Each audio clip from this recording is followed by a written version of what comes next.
और बिना जाति जनगणना के अध्यक्ष महोदय सबका साथ सबका विकास संभव नहीं है। क्या आप नाम क्या आपका? आप शिव प्रसाद जी हैं। आपके मालिक का क्या नाम है? क्या नाम है? नाम बताओ। अगर जेंडर इक्वलिटी और इक्वलिटी समाज में तभी संभव है जब जाति की गिनती हो जाए और उनको भी बराबर का हक और सम्मान मिल जाए।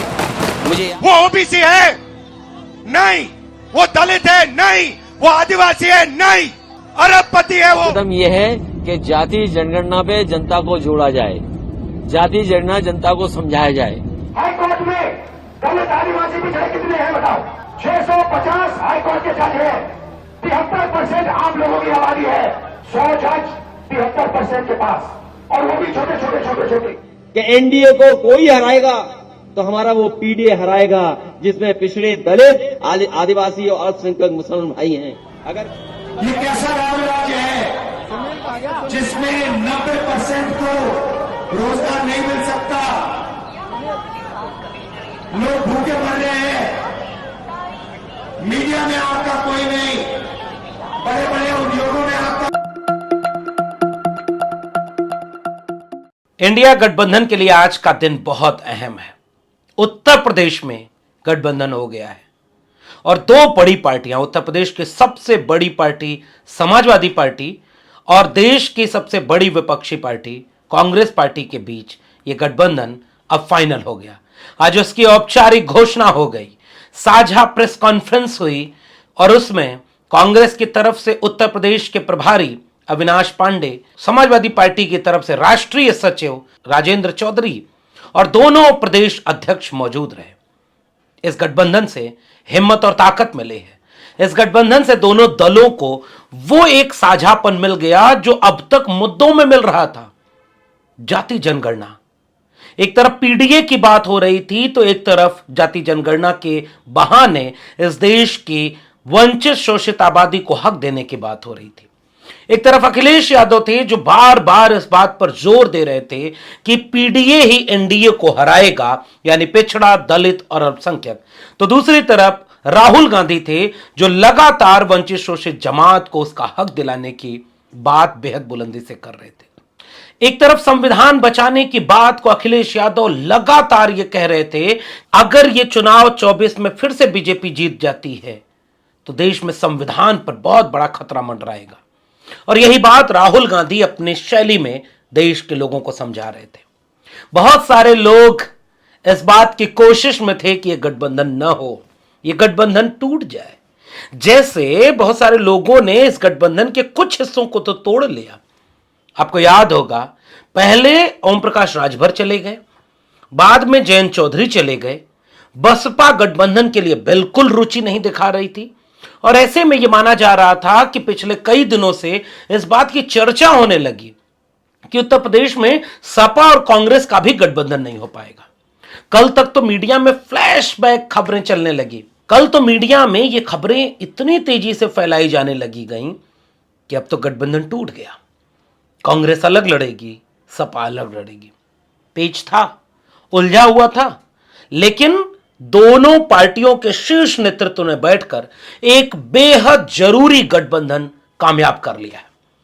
और इसलिए आज का दिन इंडिया गठबंधन के लिहाज से बहुत अहम दिन है।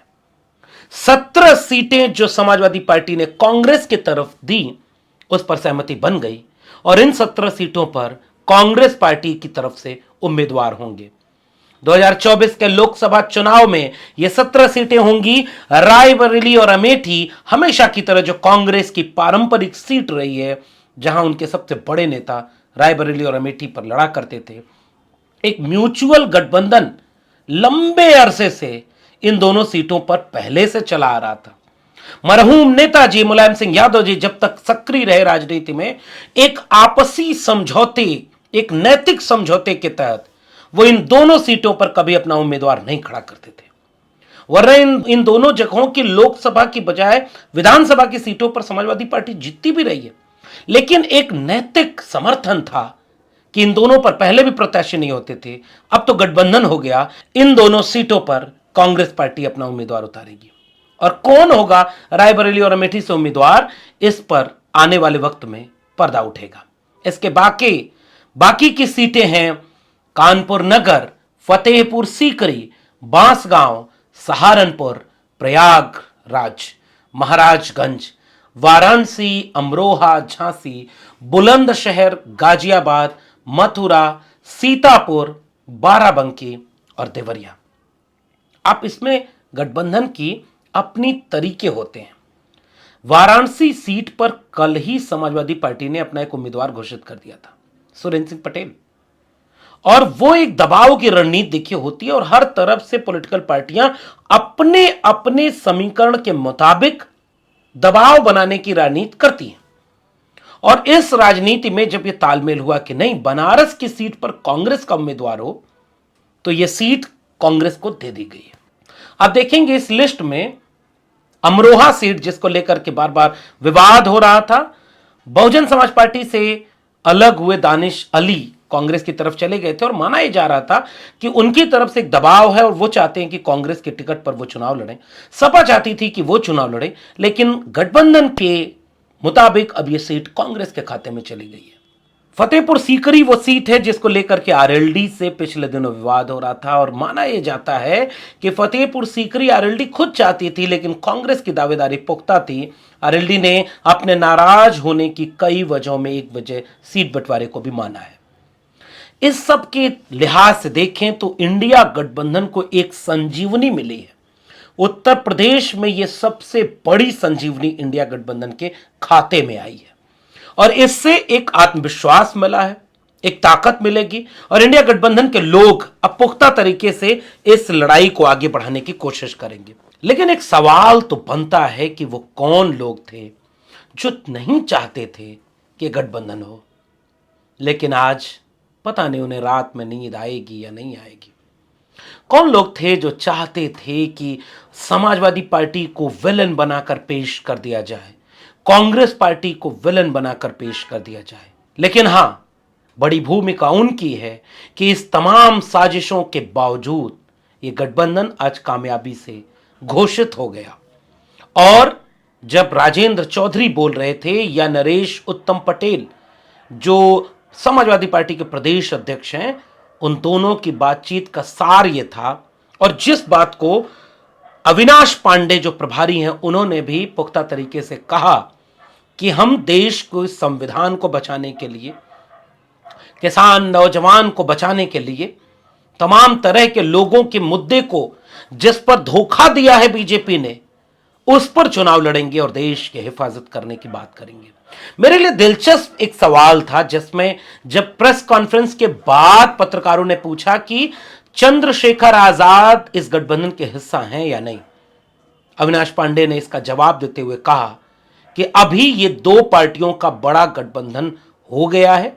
अब आने वाले वक्त में हम सब आपस में तय करेंगे कि वो तमाम दल जो अभी भी गठबंधन के साथ हैं उनके साथ कैसे रणनीति बनाई जाए, उनके साथ कैसे तालमेल बनाया जाए और उनको भी एकोमोडेट करने की कोशिश की जाएगी। यानी नगीना लोकसभा चुनाव अभी भी दिलचस्प है और उम्मीद यह की जा रही है कि चंद्रशेखर आजाद इस गठबंधन के हिस्सा बन सकते हैं। और मेरा विश्लेषण यह कहता है कि अगर इस गठबंधन को दलित समाज का वोट चाहिए तो उन्हें उनको प्रतिनिधित्व देना पड़ेगा। इस लिहाज से हम ये नहीं कह रहे कि दोनों पार्टियों के पास अपना कोई दलित नेता नहीं है। दलित नेता हैं, दोनों पार्टियों में होंगे और दोनों पार्टियां हर समाज के नुमाइंदगी की बात करती हैं और समाजवादी पार्टी तो बात ही करती है पीडीए, पिछड़े दलित और अल्पसंख्यक। लेकिन बावजूद इसके गठबंधन का एक जो अम्ब्रेला बनता है, सतरंगीपन बनता है, उसके लिहाज से यह जरूरी है कि चंद्रशेखर आजाद को भी इस गठबंधन में शामिल किया जाए। स्वामी प्रसाद मौर्य जो 22 फरवरी को अपनी पार्टी बनाकर चुनाव लड़ने जा रहे हैं, अब देखना दिलचस्प होगा कि अपने इंटरव्यू में उन्होंने बोला है कि वो बीजेपी के साथ नहीं जाएंगे, वो इंडिया गठबंधन के साथ रहेंगे। उनके नाराजगी समाजवादी पार्टी से बेशक है, लेकिन अब देखना दिलचस्प होगा कि राजनीतिक भूमिका उनकी क्या होने वाली है, पल्लवी पटेल की भूमिका क्या होने वाली है। उम्मीद इस बात की जा रही है कि तमाम तरह के मतभेदों को भुला दिया जाएगा और इसका संकेत समाजवादी पार्टी के राष्ट्रीय अध्यक्ष अखिलेश यादव जी ने आज ही प्रेस कॉन्फ्रेंस करते हुए बरेली में यह बात कह भी दी कि बहुत सारे लोग नाराज थे, लौट आएंगे। और मुझे लगता है कि राजनीति का तकाजा यह कहता है कि इन सारे दलों को साथ लाने के लिए सबको कोशिश करनी चाहिए। इन दलों को भी, इन नेताओं को भी इसकी चिंता होनी चाहिए कि उनके किसी भी कदम से बीजेपी को लाभ न मिल जाए। कहीं ऐसी राजनीति न हो जाए कि एक नेत्री जो समाजवादी होने का दावा करती थी, समाजवादी पार्टी ने कई बार टिकट दिया, आज वो बीजेपी ज्वाइन कर लेती है। यानी जो नाराजगी सपा से हो, ये तो जायज है। एक पॉलिटिकल पार्टी से आप कई तरह के सवाल पूछ सकते हैं, उसका पूरा हक है आपको, क्योंकि वो एक सार्वजनिक जीवन में है। उसके किसी निर्णय से आप असहमत हो सकते हैं, हां, लेकिन अनुशासन वो वाला हो जो पॉलिटिकल पार्टी को अपमानित करने की बजाय उनके भीतर कुछ संशोधन करने की मानसिकता से दिया जाए। ये नहीं कि नीतीश कुमार की तरह की इंडिया गठबंधन हम बनाना चाह रहे थे कि देश से मोदी को हटाया जा सके। इंडिया गठबंधन अच्छा काम नहीं कर रहा था, इसलिए मोदी से ही गठबंधन कर लिया। समाजवादी पार्टी अच्छा काम नहीं कर रही है, इसलिए बीजेपी के साथ जाकर अच्छा काम करेंगे। मुझे लग रहा है कि एक वैचारिक झोल है। और आज का गठबंधन और उसके बाद की हुई प्रेस कॉन्फ्रेंस को अगर गौर से आप सुनेंगे तो ये पाएंगे कि तस्वीरें एक उम्मीद पैदा करती हैं। हर उस व्यक्ति के लिए एक उम्मीद पैदा करती हैं जो 6800 शिक्षक भर्ती के मामले को उठाता है। चाहे अखिलेश यादव जी हों, उनके नेता हों, लगातार सदन से लेकर के सड़क तक ने उन्होंने इस मुद्दे को उठाया। आदरणीय राहुल गांधी जी ने भी इस मुद्दे पर उस नौजवान से बात की, आत्मविश्वास से लबरेज होकर बात की कि तू बब्बर शेर है, इसके लिए तुझे लड़ाई लड़नी पड़ेगी। कल्पना करिए कि इस गठबंधन के बाद अब वो दृश्य जब सामने आएंगे, एक तरफ से ललकार कर अखिलेश यादव जी पीडीए के जरिए जाति जनगणना का सवाल उठाएंगे और दूसरी तरफ राहुल गांधी जी अपनी जाति जनगणना के मुद्दे पर उसी आंख में आंख डाल करके उस तेवर से सवाल पूछेंगे, बताओ कितने दलित, पिछड़े, आदिवासी इस देश को चलाने में है। ये मुद्दों का गठबंधन है और मेरे जैसे लोगों के लिए एक बड़ा संकेत, बड़ी उम्मीद इस बात की है कि यह गठबंधन केवल दो पार्टियों का नहीं हुआ है, यह गठबंधन मुद्दों का हुआ है।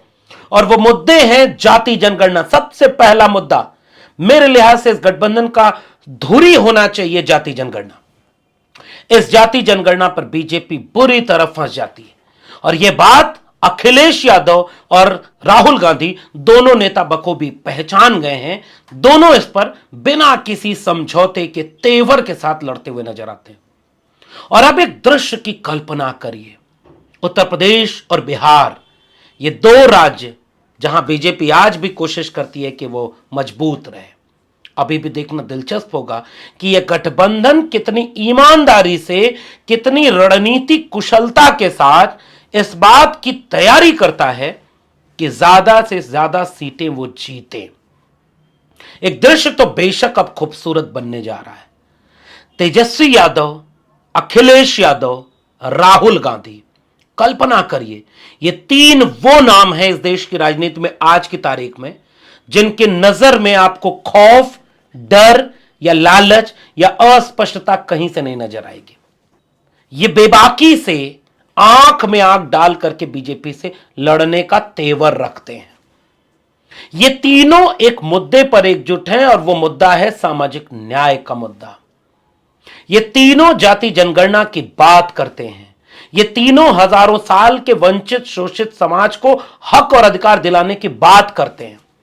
ये तीनों बीजेपी के सामने आंख में आंख डाल करके उसके रथ को रोकने की कोशिश करते हैं।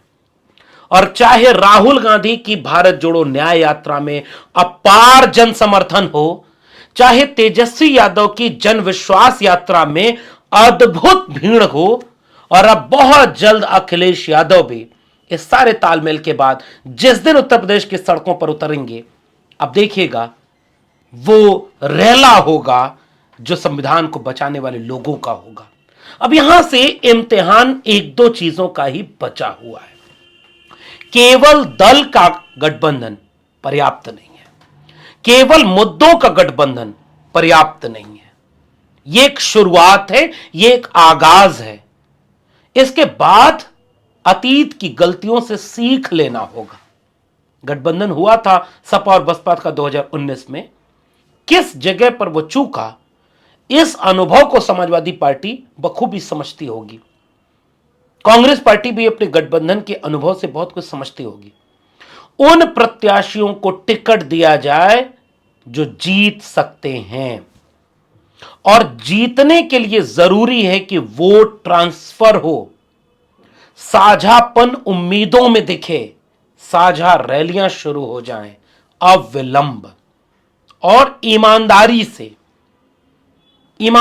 से अगर इस गठबंधन को निभाया जाएगा, ईमानदारी से संविधान को बचाने की चिंता होगी, तो रात में नींद नहीं आती होगी। और मेरा भी विश्वास है कि वो चिंता थी कि टूटते टूटते गठबंधन हो ही गया, और यह बड़ा संकेत है, और यह बहुत जरूरी गठबंधन है। हम तो उम्मीद इस बात की भी करते हैं कि चुनाव के करीब आते आते इसमें कुछ और ऐसे लोग भी जुड़ जाएं जो आज दावा कर रहे हैं कि हम किसी के साथ नहीं लड़ेंगे। काश एक ऐसा दिन भी आए जिसमें एक ऐसा गठबंधन बने कि संविधान को मानने और बचाने वाले सब एक तरफ और संविधान विरोधी एक तरफ। वो एक शानदार चुनाव होगा, और जनता उस चुनाव को लड़े। जनता तक इस मैसेज को कायदे से पहुंचाया जाए कि जाति जनगणना क्यों जरूरी है, नौजवानों की बेरोजगारी और शिक्षा का सवाल क्यों जरूरी है, संविधान कैसे खतरे में है, कैसे सामाजिक न्याय, आर्थिक न्याय और लैंगिक न्याय राजनीतिक न्याय के साथ जरूरी है। और हर नेता वही भाषा बोले जो आदरणीय अखिलेश यादव जी बोलते हैं, आदरणीय राहुल गांधी जी बोलते हैं, या आदरणीय तेजस्वी यादव जी बोलते हैं। और उत्तर भारत की राजनीति में पूरा गुंजाइश बचा है इस सवाल के लिए कि इन तीनों के तेवर के साथ अगर इनकी पार्टी के सारे नेता ईमानदारी से लग जाएं, इनके कार्यकर्ता लग जाएं, तो आश्चर्यचकित न होइएगा कि उत्तर प्रदेश और बिहार देश की राजनीति को बदलने की तस्वीर आपके सामने पेश कर दें। शर्त केवल यह है, उस ईमानदारी की जरूरत है जो जमीन पर साझेपन के साथ खड़ी हो जाए। कोई नेता भीतर भीतर यह न सोचे, अरे साहब क्या जाति जाति की बात होती है, हमको तो भारत की बात करनी है। नहीं, अरे साहब क्या पीडीए पीडीए होता है, हमको तो सबकी बात करनी है। नहीं, विचारधारा की लड़ाई विचारधारा से लड़ी जाएगी और जीती जाएगी। और यही एक वाक्य इस देश के इन तीन नेताओं ने खासकर समझ लिया है, तेजस्वी यादव, राहुल गांधी और अखिलेश यादव। इन तीनों के पास अपना एक विचार है आज की तारीख में। वो विचार है सामाजिक न्याय का, समाजवाद का, संविधान का। क्लियर विचार है, और यह ईमानदारी तीनों दलों के उन सभी नेताओं को निभानी होगी जितनी ईमानदारी से ये तीनों नेता अपनी बात कहते हैं। और यकीन मानिए, अगर यह निभा लिया गया, गांव तक उस बात को पुख्ता तरीके से इनके कार्यकर्ता पहुंचा ले गए, बहुत आश्चर्यचकित न होइएगा कि तस्वीर बदल जाएगी। आपका क्या मानना है नीचे कमेंट बॉक्स में जरूर बताइएगा। फिर मिलेंगे किसी और टिप्पणी के साथ, तब तक के लिए बहुत बहुत धन्यवाद।